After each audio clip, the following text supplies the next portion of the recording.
Loni, kwa nini unaamua kuteseka hivyo wakati mwanamke anayekupenda yupo mbele yako?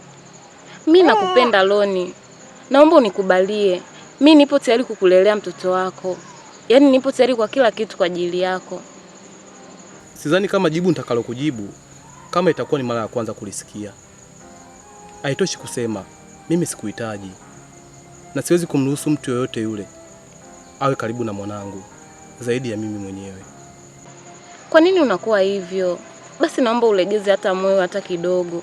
Sasa unafikiri wanakijiji wakikuona kwenye hali hiyo watakuchukuliaje? Mimi nakupenda. Kizuri ni kuwa mimi siishi kwa kuangalia wanakijiji watanichukuliaje. Ila naishi ninavyotaka mimi kuishi. Siwezi kumpa mtu yoyote yule jukumu la kumlea huyu mtoto. Maana kwenye malezi yake simwamini mtu yoyote yule. Mimi ndiye mama yake na mimi ndiye baba yake. Leo mpaka kesho hakuna mtu nitakayempa jukumu la kumlea huyu mtoto. Mimi nadhani umenielewa. Na isije ikatokea siku nyingine tena ukanisimamisha kwa ajili ya kuniambia huo upumbavu. Huo kwangu ni upumbavu. Nadhani umenielewa.